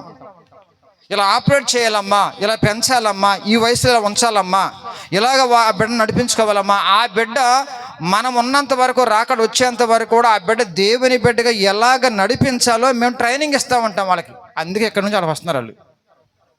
ఆ ట్రైనింగ్ ఇస్తున్న క్రమంలో గమనించండి, ఈ మాన్యువల్ తప్పకూడదు. మాన్యువల్ తప్పితే గమనించండి, పరికరం పాడైపోద్ది. స్విచ్ ఎక్కడ నొక్కాలో, ఎందుకు నొక్కాలో, ఎలా ఇంత కెపాసిటీ నొక్కాలో, అక్కడ నొక్కపోతే వేరే స్విచ్ నొక్కే కాలిపోద్ది. అట్లాగా బిడ్డని రాంగ్ రూట్ నడిపించే విషయంలో మీ సలహాలు గమనించండి. వాక్యానుసారంగా ఉండకపోతే రాంగ్ అయిపోద్ది మొత్తం అంత ఫ్యామిలీ. అందు గురించి మీరు ఏం చేయాలి, అమ్మ అయ్యగారు ఏం చెప్పారు కనుక్కోవచ్చు కదమ్మా. ఆ అమ్మ వచ్చేసి ఏదో కట్టమంటుంది కదా, ఆ అమ్మ వచ్చేసి గిర్రం తిప్పమంటుంది కదా ఇంటికి అయ్యి కాదు, ఏం చేయమంటామంటే కనుక అప్పుడు మీరేం చేయాలి, ఇంకేమైనా ఉందా? ఇక్కడ బుక్లో ఉంది, దేవుడికి దైవ గ్రంథంలో ఉంది, ఆ బిడ్డని ఎలా పెంచుకోవాలో అక్కడ అయ్యగారు చెప్పంటారన్న, వద్దమ్మా అని చెప్పాలి మీరు. ఎందుకంటే మూఢాచారాలు, మూఢనమ్మకాలు శిశుప్రాయం నుంచే స్టార్ట్ అయిపోతాయండి. ఇకపోతే రెండో విషయం చెప్తున్నాయి, వీళ్ళకి స్ట్రాంగ్గా చెప్తున్నానండి. ఇప్పుడే ప్రాబ్లం వస్తుంది మీకు, రాజీ పడడం మేము సేవకులంగా. ఇప్పుడు ఆ బిడ్డని ఎవరికి ఇచ్చాడు దేవుడు? వాళ్ళిద్దరికి ఇచ్చాడు, మీకు ఇవ్వాల. బాగా అర్థం చేసుకోండి. మీరు జస్ట్ గెస్ట్లే అంటే అటువంటి సహకారులుగా, సహాయం చేసేవారుగా, లేకపోతే కొంచెం ప్రోత్సాహకరంగా, భౌతిక పరంగా మీరు సపోర్ట్ చేసేవారుగా ఉండాలి. ఆత్మీయంగా వాళ్ళకున్న జ్ఞానం ఏంటో దాన్ని బట్టి మీరు ఓకే అనాలి. బాగా చేసుకోండి. పాస్గా అలా చెప్తారులే అమ్మా, మీకేం తెలుసు, మా చిన్నప్పటి నుంచి ఇలా చేసుకుంటూ వస్తున్నాం, మా మామ చేసింది, మా ముత్తాత చేసింది. కుదరదమ్మా, ఇక్కడ దీంట్లో ఉందిగా బుజ్జిగా, దీంట్లో ఉన్నాయి కదా. కాబట్టి అన్ని ఆచార సంబంధమైన కార్యకలాపాలు కూడా బిడ్డను టచ్ చేయకూడదు, టచ్ అవ్వకూడదు. రెస్పాన్సిబిలిటీ వాళ్ళది. వాళ్ళు సమాధానం చెప్పాలి, వాళ్ళు లెక్క చెప్పాలి, తీర్పులోకి వస్తారు వాళ్ళు, జాగ్రత్త. కాబట్టి వాళ్ళు ప్రమోషన్కి వెళ్ళిపోయారు. ఇప్పుడు ప్రమోషన్ లైఫ్ వచ్చిందనేసి సంకలేరేస్తున్నారు, కానీ ఆషామాషిగా ఉండదు. ఓ హెడ్ మాస్టర్ ప్రమోషన్ అయితే మాకు ఎంత భయంకరం అవుతుండదో మీకు తెలీదు. ఒక కలెక్టర్ అయితే కనుక అద్భుతమైన అది చాలా భయంకరమైన ఒత్తిడి ఉంటుంది. కాబట్టి ప్రమోషన్ లైఫ్కి వెళ్ళినందుకు మురుసుకుంటున్నాం, కానీ ఆ బిడ్డని దేవుని కౌగిట్లో, దేవుని వాక్యంలో, సహవాసములో, సంఘములో, ప్రార్థనలో పెంచుతున్న క్రమంలో కొన్ని పెయిన్స్ మొదలవుతావంటే, కొన్ని ఒత్తులు మొదలవుతావంటే, కొన్ని సమస్యలు మొదలవుతావంటే. ఎందుకంటే మీరు ఒంటరిగా అడుగులేరుగా, అటు ఇటు కొంతమంది బలహీనలు కూడా ఉంటారు. వాళ్ళని బ్యాలెన్స్ చేసుకుంటూ వెళ్తున్నప్పుడు కొన్ని కష్టాలు వస్తే వాటిని కూడా ఎదుర్కొనే దేవుని కౌగిట్లో మీరు ఉండే బిడ్డని పెంచాలి. మూడో విషయం, చక్కని మాట ఉంటుంది మొత్తం గ్రంథంలో చూడండి, చక్కని మాట 6వ అధ్యాయం అనుకోండి, చూడండి ఒకసారి. అది చెప్పేసి ముగించేస్తాను. నిరంతరము ఏం చేయాలంట బిడ్డల విషయంలో? ఆజ్ఞలు, దేవుని వాక్యము చదవండి. ఆ మాట తీసుకున్నారా? తీమంటారా? ద్వితీయోపదేశకాండం, సారీ చెప్పండి, చదవండి. 6వ అధ్యాయము 6వ చదవండి ఒకసారి. నేడు మీకు ఆజ్ఞాపించి ఉన్న మాటలు మీ హృదయములో ఉండాలి. బాగా అర్థం చేసుకోండి. వినయ్ తర్వాత కృప, ఇద్దరు బాగా వినాలి వాక్యాలు.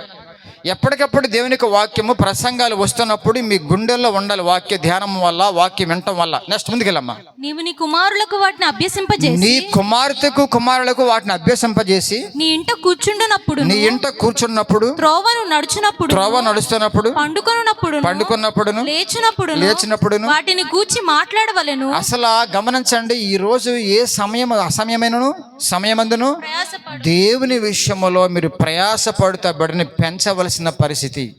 ముందుకు అక్కడ నుంచి క్లోజ్ చేద్దాం. సూచనముగా వాటిని నీ చేతికి కట్టుకొనవలెను. అవి నీ కన్నుల నడుమ బాసికముల వలె ఉండవలెను.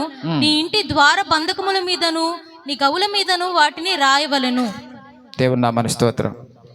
గుండెల్లో వాక్యం ఉంటే, మైండ్లో పవర్ ఉంటే బిడ్డ హాయిగా దేవునికి వాక్యానుసారంగా బ్రతుకుతారు. భౌతిక పరంగా ఎడ్యుకేషన్ వేరండి, ఆత్మీయమైన ఎడ్యుకేషన్ వేరు. వాటిని చేసుకోండి. భౌతిక పరంగా అందరూ సపోర్ట్ చేస్తారు. గవర్నమెంట్ కూడా అద్భుతంగా సపోర్ట్ చేస్తుంది. అన్నం పెడుతుంది, చిక్కీలు ఇస్తుంది, జావ కాస్తుంది, జావ ఇస్తుంది, బట్టలు ఇస్తుంది, బూట్లు ఇస్తుంది. గమనించండి, గవర్నమెంట్ ఎక్కడ తక్కువ చేయట్లేదు. మీ దగ్గర డబ్బు అవసరంలా, గవర్నమెంట్కి అప్పచెప్పేస్తే పిల్లల్ని అలా తీసుకుపోద్ది. బీటెక్, ఎంటెక్, ఆ సేఫ్టీ మొత్తం అంతా కూడా ఏ లోటు లేదు. ప్రపంచంలో పిల్లలకి లోటు ఏంటంటే కనుక ఆధ్యాత్మికమైన విద్య. అది ఎవరు ఇవ్వాలండి? పాస్టర్ గారికి ఏం పెట్టిందండి? మేము 1 గంట ప్రసంగం చేసి పొమ్మన్న వాళ్ళం తప్ప వాళ్ళ పిల్లకే టైం ఉండలేదు, మా పిల్లకే టైం ఉండలేదు. మీ పిల్లలు ఎంత కేరింగ్ తీసుకుంటాం మేము? జస్ట్ ఆదివారం 2 గంటలు అంతేనా? అందు గురించే తల్లిదండ్రులుగా మీరు ప్రతి ఒక్కరు సండే స్కూల్ టీచర్స్ అవ్వాలి. దానికి ఏం కావాలంటే ప్రతి జనము కూడా వాక్యాన్ని ధ్యానించాలి, పాస్టర్ గారిని ఉపయోగించుకోవాలి. ఈ ప్రశ్న వచ్చిందండి, ఈ డౌట్ వచ్చిందండి, కొంచెం మాకు వాక్యాన్ని నేర్పండి. మేము ఇద్దరు కూర్చుంటామంటే 2 గంటలు, మాకు వాక్యాన్ని నేర్పండి. మేము నేర్చుకుంటే మా పిల్లలకి సండే స్కూల్ టీచర్స్ మేము అవుతామండి. అరగంట, పావు గంట, 30 గంటకి ఏమొస్తుంది ఆదివారం? నేను చెబుతూ ఉంటాను, దయచేసి మీరు పాస్టర్ని నమ్మొద్దు, మమ్మల్ని నమ్మొద్దు, ఇంకోళ్ళు నమ్మొద్దు. దేవుని నమ్మి దేవుని మీ గుండెల్లో ఉంచుకోండి. వాక్యాన్ని మీ గుమ్మాల మీద, ఆ తర్వాత ఇంకేముందమ్మా, అన్నిలో కూడా ఇంటి నిండా వాక్యాలు ఉండాలి. అక్కడ చూస్తుంటే ఏంటంటే కనుక పలానా వాక్యం. మీకు ఇంకో విషయం చెప్పి ముగించేస్తాను. సండే స్కూల్ పిల్లల వరకు పెంచడం చాలా ఈజీ అండి. భక్తి అద్భుతంగా ఉంటుందండి. కంఠత వాక్యాలు వచ్చేస్తాయి. 119 కీర్తన చిన్న బుడత పిల్ల విప్పింది. అదే చిన్న బుడతగా ఉన్న పిల్ల ఇప్పుడు యవ్వన కాలం వచ్చేటప్పటికల్లా వెళ్ళిపోయింది ఇంట్లో నుంచి. ఏం జరిగింది? కెపాసిటీ చాలా. పేరెంట్స్ గమనించండి, ఇంట్లో వస్తువులు పెరుగుతూ ఉంటాయి, టీవీలు పెరుగుతూ ఉంటాయి, ఆస్తులు పెరుగుతూ ఉంటాయి, బంగారం పెరుగుతూ ఉంటాయి, చీరలు పెరుగుతూ ఉంటాయి, ఆధ్యాత్మికమైన జ్ఞానం పెరగదే, పిచ్చోళ్ళు అయిపోతారు. జాగ్రత్త బిడ్డలారా. నేను ముగించేస్తున్నా, నేను ప్రసంగం చేయట్లేదులేండి, హెచ్చరికలు చేస్తాను. పిచ్చివాళ్ళుగా ఉండకూడదు క్రైస్తవ కుటుంబాలు. అద్భుతమైన జ్ఞాన సంపద పనిచేసుకుంటూ వెళ్ళిపోవాలి. మీ పిల్లలకి, మీ బంధువులకి అద్భుతమైన స్టార్స్గా ఉండాలి. కుటుంబంలో రాజీ పడకూడదు, రాజీ పడకూడదు. అలాంటి పెంపకంలో ఉండే మంచి సహవాసాన్ని మనం ట్యూన్ చేసుకోవాలి. అలాగ నడిపించే సేవకులను ట్యూన్ చేసుకోవాలి. దొరకరు, ఎత్తుక్కోవాలి. నేను గొప్ప కోసం మాట్లాడట్లా, నాకు ఇచ్చిన వరం అదే. వాక్యములు పెంచాలి, డిసిప్లిన్లు పెంచాలి, పరిశుద్ధులు పెంచాలి. కుటుంబాన్ని పరలోక రాజ్యంలో కూర్చున్న వరకు పెయిన్తో ఉండాలి నేను. అట్లాంటి పెంపకములో ఉన్నప్పుడు గమనించండి, కుటుంబాలు హాయిగా వెళ్ళిపోతాయండి. శ్రమైన, నిందైన, బాధ అయినా, బరువైన, కరువైన, కడ్డుమని వ్యాధిని ఎన్ని, ఐ డోంట్ కేర్. నా బిడ్డ చక్కగా దేవునిలో పెరుగుతుంది. ఆస్తి ఇచ్చే నా బిడ్డకి అదే మీరు ఇచ్చే గిఫ్ట్, ఆస్తి. ఎడ్యుకేషన్ అంటారా? ఉచితమే, మీరు డబ్బులు అవ్వవు. కానీ దీనికి కొంచెం పెయిన్ వస్తుంది. కష్టపడాలి, ప్రయాసపడాలి.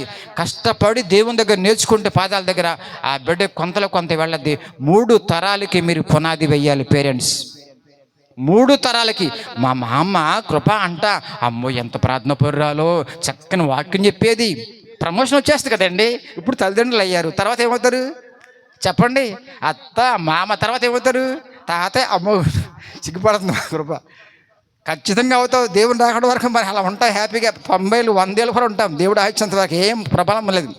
కానీ ప్రమోషన్ లైఫ్లో గమనించండి, బిడ్డలు ఉత్పత్తి అవుతున్నారు, ప్రోడక్ట్ వచ్చేసింది ఆటోమేటిక్గా దేవుని సహాయం వల్ల. కానీ మన మైండ్లో దేవునికి వాక్యంలో ప్రమోట్ అవుతున్నామా? పరిచయంలో ప్రమోట్ అవుతున్నావా? దేవుని సేవకులతో కలిసి సహకరించే విషయంలో ప్రమోట్ అవుతున్నావా? సభల విషయంలో కొంతవరకు మనం సహకరించుకుంటూ దేవుని సేవకులను తేలిగ్గా ఉంచే విషయం ప్రమోట్ అవుతున్నామా? సంఘం నా పాత్ర అంటే వాటిని ప్రమోట్ అవుతున్నామా, అప్డేట్ అవుతున్నామా? ఇవన్నీ కూడా ఆ పసిబిడ్డ కొరకు. ఇవన్నీ కూడా బిడ్డ రేపటి దినాన్న ఒక స్టార్. ఈ లోకంలో ఉన్న స్టార్ మహిళ కాదు అనేది, దేవుని యొక్క నక్షత్రంగా వెలగాలి. ఆడ మగ తేడా లేదు. అయ్యగారికి 3 ఆడపిల్లలు అంటే ఏం ప్రాబ్లం కాదు. మా ఆడపిల్ల లేకపోతే మేము ఏది ఎడుతున్నాం, ఇప్పుడు నాన్న బాధపడుతున్నాం. కాబట్టి గమనించండి, ఈ లోకంలో ఆడపిల్లైనా మగపిల్లైనా దేవుని చేతిలో ఉంటే కనుక అద్భుతాలు జరుగుతాయి. అలా అద్భుతమైన బిడ్డగా మీరు పెంచండి. అమ్మలారా గమనించిన ముగించేస్తున్నా.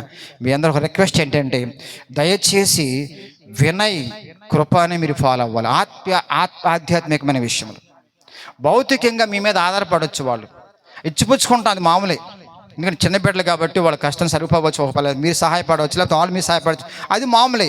ఆధ్యాత్మిక విషయంలో వాళ్ళ మాట మీరు వినాలి. ఎందుకంటే వారికి ఉండే జ్ఞానం వేరు, మీకున్న జ్ఞానం. అలాగని తక్కువ చేస్తారండి, మాకు ఎంత సీనియరిటీ ఉంది, ఇప్పుడు బాప్తిజం అనుకుంటారా? అది కాదు, వాక్య జ్ఞానం అండి నాకు కావాల్సింది. ఇప్పుడు బాప్తిజం పొందుకున్నాం, ఎంత సీనియరిటీ ఉంది, ఎన్ని కానుకలు ఇచ్చాము, పాస్ ఎన్ని మొక్కలు పెట్టేసాము, ఎన్ని బట్టలు ఇచ్చేసాము, అయ్యుడికి కావాలండి బాబు. అది తర్వాత అది కొస్తారు అసలు ఇది. కాబట్టి ఈరోజు సిన్సియరిటీ కావాలి, సీనియరిటీ కాదు. ఆ బిడ్డలు దేవుని నడుచుకుంటున్నాం కాబట్టి వాళ్ళ సలహా ప్రకారం మీరు ట్యూన్ చేసుకోండి.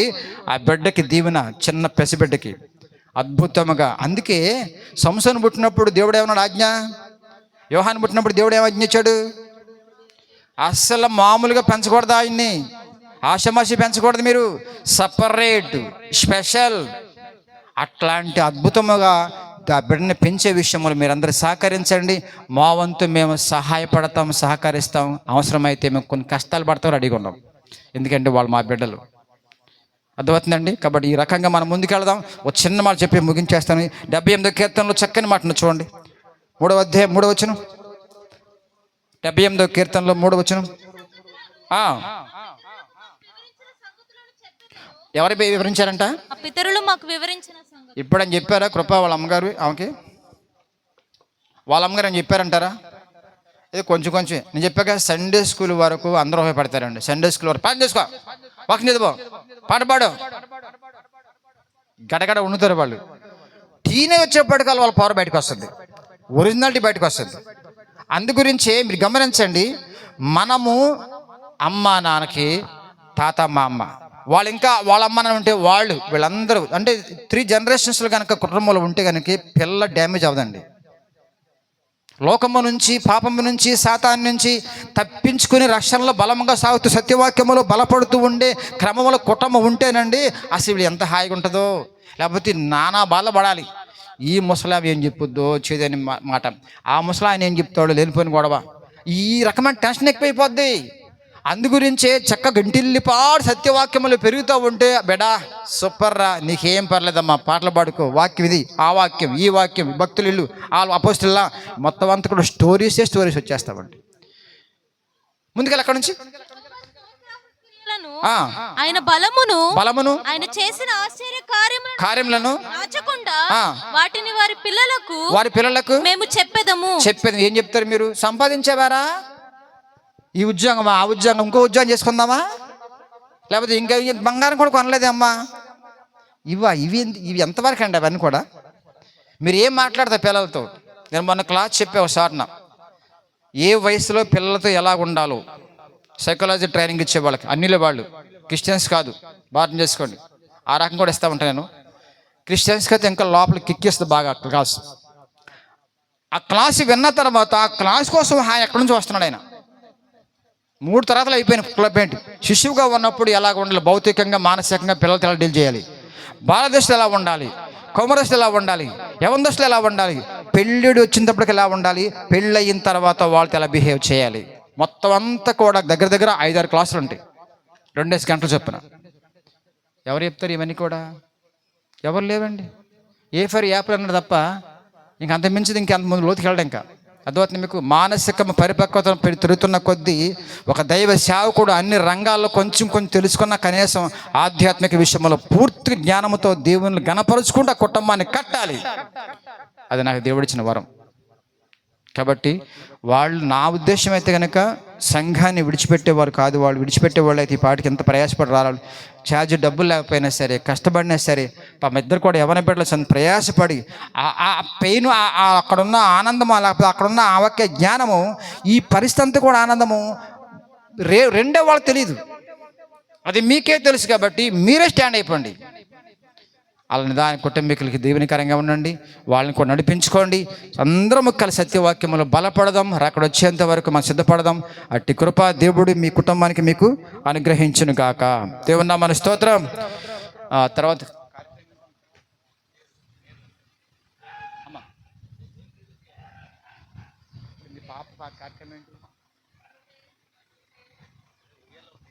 పాస్టర్ మళ్ళీ ఇద్దరు వస్తారు, పాస్టర్ గారు వాళ్ళు ఇద్దరు వస్తారు. వాళ్ళు వచ్చి ప్రార్థన చేసి ఉయ్యాల్లో వేస్తారు. అయిన తర్వాత మనం క్లోజింగ్ ప్రేయర్ చేసేసి భోంచేద్దాం. ఓకే, రండి సేవకు రండి అమ్మ, పైకి రండి, అబ్బాయి మీకు తీసుకురండి. చిన్న ప్రార్థన చేసి ఉయ్యాల్లో వేస్తారు.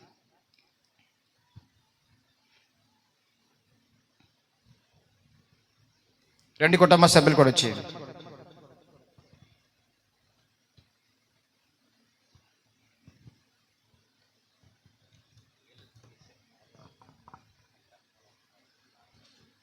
సరే, ఇప్పుడు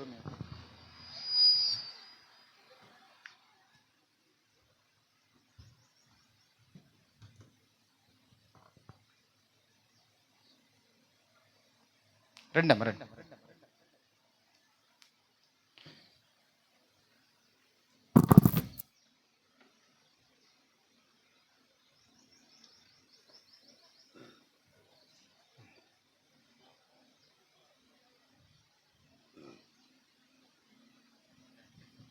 మీరే ప్రార్థన చేసి ఉయ్యాలు వేసేయండి అమ్మ.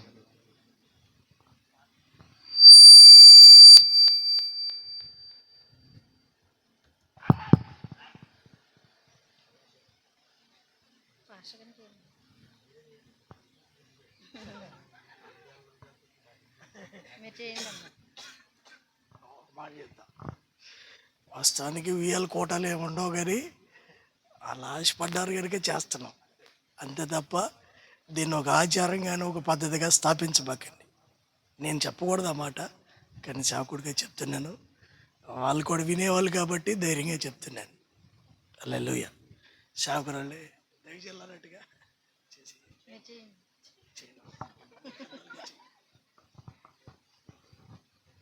దేవా స్తోత్రం స్తోత్రం స్తోత్రం ప్రభువా. స్తుతులకు పాత్రుడా, స్తోత్రార్హుడా, స్తుతులపైన ఆసీనుడు అయిన తండ్రి, నీ పరిశుద్ధ పాదాలకు ఘనమైన నామానికి వందనాలు స్తోత్రాలు చెల్లిస్తున్నాం ప్రభువా. అయ్యా, ఈ కూడికంతా కూడా నాయన నీకు మహిమకరంగా ఘనకరంగా జరిగించినందుకే స్తోత్రాలు చెల్లిస్తూ ఉన్నాం తండ్రి. అయ్యా నాయన, ఈ బిడ్డను మరి ప్రభువా ఉయ్యాల్లో వేయిచుండగా తండ్రి, అయ్యా నాయన నీ కృపను బిడ్డకు తోడుగా ఉంచండి ప్రభువా. ఏ విధమైన కీడు శోధన వాటిల్లకుండా అయ్యా నాయన నీ రెక్కల చాటును భద్రపరచండి తండ్రి. చిన్ననాటి నుండి ప్రభువా బాలుడు నడవలసిన త్రోవను నాయన ఆ బిడ్డకి నాయన తల్లిదండ్రులుగా నాయన ఈ బిడ్డలిద్దరూ నేర్పడానికి నీ కృపని జ్ఞానాన్ని ఆ బిడ్డలకు అనుగ్రహించండి. ఎదగడానికి కూడా నాయన నీ సహాయాన్ని బిడ్డకు అనుగ్రహించండి. అయ్యా నాయన కావలసిన దీవెనతో నింపి మహిమ ఘనత ప్రభావాలు మీరే చెల్లించుకోమని త్వరగా పెండ్లి కుమారుడుగా వస్తూ ఉన్న యేసు పరిశుద్ధ నామమున అడిగి వేడుకుంటున్నాం పరమ తండ్రి, ఆమేన్.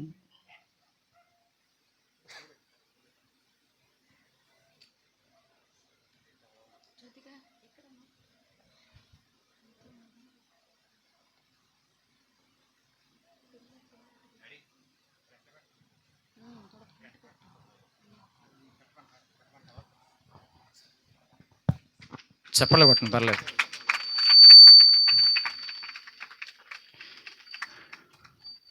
ఆమెకి ఏం తెలియదు, ఉయ్యాల్లో వేసారు లేకపోతే అబ్బగొడిలో ఉందో పాస్టమ్మ చేతిలో ఉందో నాకు ఎందుకంట. ఓకే, సంతోషం. ఏమి లేదండి, ఇది ఏంటంటే ఏదో వాళ్ళ సంతృప్తి కోసం చేసే కార్యక్రమం తప్ప దీనివల్ల ఏమాత్రం ఇది ఉండదు. ఆల్రెడీ ఉయ్యాల్లో ఊపి వచ్చారు ఇప్పుడు వరకు వేసారంట. మరి ఎందుకో మొత్తానికి నెక్స్ట్ ఏంటి, నెక్స్ట్ కార్యక్రమం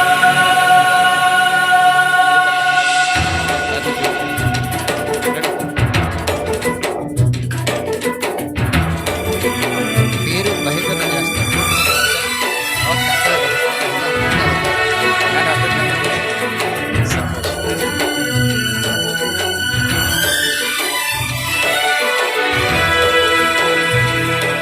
అందరూ వచ్చేయండి, పాస్టర్ గారు వచ్చేయండి అమ్మా, మీరు పెట్టండి వాళ్ళ ఆశ చెప్తూ బాగుంది.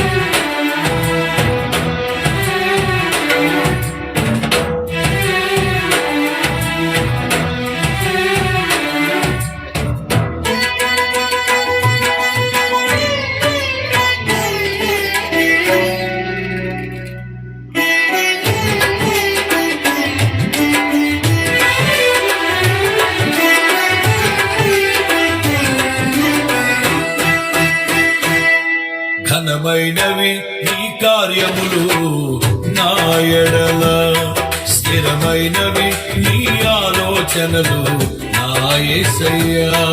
ఘనమైనవి నీ కార్యములు.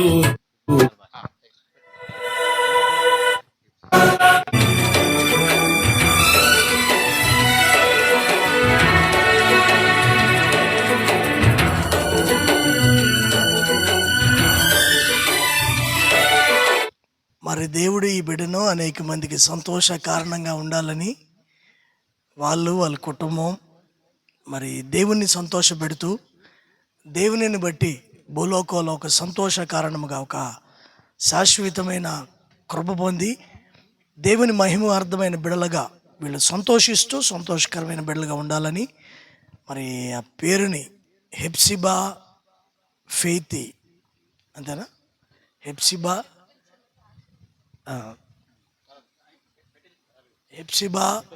ఫెయితీగా ఆ బిడ్డకు నామకరణం చేయాలని మరి వారు తీర్మానం చేశారు. చిన్న ప్రార్థన చేద్దాం. కళ్ళు మూయండి. కృప కలిగిన దేవుడా, మహాకాశములు పడజాలనంత మహాదేవుడా, మీ ఘననామాన్ని స్తుతిస్తున్నాం. ఆశ్చర్యకరుడా, మీకు స్తోత్రమయ్యా. మీ నామాన్ని బట్టి ప్రార్థన చేస్తున్నాం. మహాదేవుడవు, వినయని జ్యోతిగాన్ని ప్రేమించి వారికి ఇచ్చిన బిడ కొరకు స్తోత్రం. ఒక బహుమతిగా మీరు ఇచ్చారు అయ్యా. బహుమతులు గెలిచిన వాళ్ళకు వస్తాయి, కానీ ప్రభువా మేము ఏటిలో గెలవలేదు, అయినా మమ్మల్ని ప్రేమించి మీరు బహుమతులను ఇస్తున్నారు. స్తోత్రం. గర్భఫలం అనే బహుమతి కొరకు వందనాలు. మీరు ఏ ఉద్దేశంతో ఆ బిడ్డను ఇచ్చారో బలవంతుని చేతిలో బాణముగా వాడబడినట్లుగా ఆ బిడ్డకు మీ నామం పేరట ఒక నామకరణాన్ని చేస్తున్నాం. ఎలాగైతే నా భక్తులు వారి బిడ్డలకు పేర్లను పెట్టారో, నోవాహు వారి కష్టకాలంలో, పంటలేమి పండన కాలంలో, వారు కరువు అనుభవిస్తున్న కాలంలో అన్ని విషయాలలో మేము బాగుపడ్డాం, మేలుగా ఉన్నామని అతనికి నోవాహుని ఎలాగైతే పేరు పెట్టారో, బిడ్డలు కూడా ఎన్నో పరిస్థితులు ఎదుర్కొని ఈ రోజున శ్రమల మధ్యలో, వేదనల మధ్యలో, కష్టాల మధ్యలో, కన్నీళ్ల మధ్యలో నిలవలేమనుకున్న పరిస్థితుల్లో వాళ్ళు ప్రయాణించారు. నైనా వారిని మీరు నడిపించి ఈరోజు నిలబెట్టారు. ఒక సంతోష కారణముగా శ్రమలు తొలగిపోయి ఆశీర్వాదం రాబోతుందన్న దానికి సూచనగా మీరు ఈ బిడ్డను అనుగ్రహించినందుకు స్తోత్రం. ఇది మొదలుకొని వాళ్ళు ఆత్మీయంగాను, మానసికంగాను, శారీరకంగాను, ఆర్థికంగాను, ఆరోగ్యంగాను వారు చేయుచున్న పనులలో మీ ప్రణాళికలో వాళ్ళని నిలబెట్టి వర్ధిల్ల చేదురుగాక.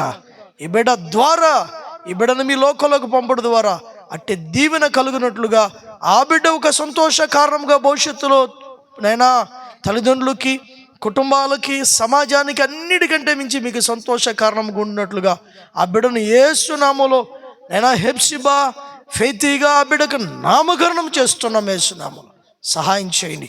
ఈ దినము నుండి అట్టి అభిషేకం ఆ బిడ్డ మీదకి రానిమ్మని యేసు నామములో అడుగుతున్నాము తండ్రి, ఆమేన్. అందరు పట్టుకుంటే బాగుంది.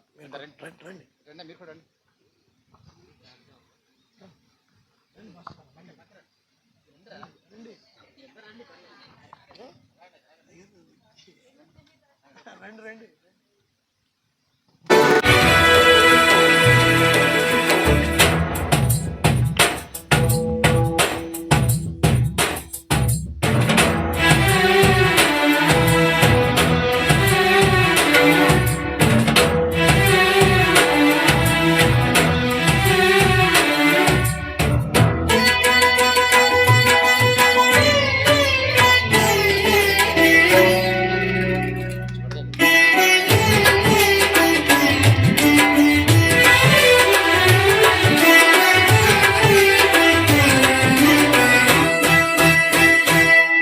ఘనమైనవి నీ కార్యములు నా ఎడల, స్థిరమైనవి నీ ఆలోచనలు నా యేసయ్యా. ఘనమైనవి నీ కార్యములు నా ఎడల, స్థిరమైనవి నీ ఆలోచనలు నా యేసయ్యా. కృపలను పొందుచు కృతజ్ఞత కలిగి స్తుతులర్పించు స్తుతించెదను అన్ని వేళలా సాక్ష్యంలో కూడా చెప్పాను కదా, ఈ పరిస్థితులన్నిటి కలిగి విశ్వాసంలో ఎదిగింపు చేశాడు, విశ్వాసంలో నడిపించాడు అని చెప్పి అన్ని వేళలా విశ్వాసంలో ఇంగ్లీష్లో faith అనుదినము నీ అనుగ్రహమే ఆయుష్కాలము నీ వరమే అనుదినము నీ అనుగ్రహమే ఆయుష్కాలము నీ వరమే ఘనమైనవి నీ కార్యములు నా ఎడల స్థిరమైనవి నీ ఆలోచనలు నా యేసయ్యా రావాలి అని చెప్పి దేవుడైతే చాలా పరిస్థితులను నడిపించాడు. ఎంత గొప్ప బహుమానం అంటే ఆ బిడ్డను చూసిన ప్రతి ఒక్కరు కూడా ఆ బిడ్డ అంతగా ఏడవదు, మమ్మల్ని విసిగించదు. ఇన్ని రోజులు కూడా ఇన్ని రోజులు అసలు మమ్మల్ని నైట్స్ కూడా అసలు నైట్స్ నిద్రపోతున్నాము, ఆ బిడ్డకి పాలు పట్టడము, స్నానం చేయించడము, ఈ పనులు తప్ప ఆ బిడ్డ మమ్మల్ని విసిగించడం కానీ అలా ఆరోగ్యంగా వెయిట్ అయితే తక్కువగానే ఉంటుంది, కానీ చాలా ఆరోగ్యాన్ని దేవుడిచ్చాడు. అంటే ముందు రోగాలు ఏమి రావన్న ఉద్దేశం కాదు, కానీ దేవుడిచ్చిన ఆరోగ్యమైన బిడ్డ గురించి చెప్తున్నాను. మరి ఈ పేరు విషయంలో ఇదే నా చిన్న సాక్ష్యము. దేవుడు దీవించు. ఇంకా అయిపోయినట్టుగా. ఓకే, సంతోషం, చాలా చక్కగా.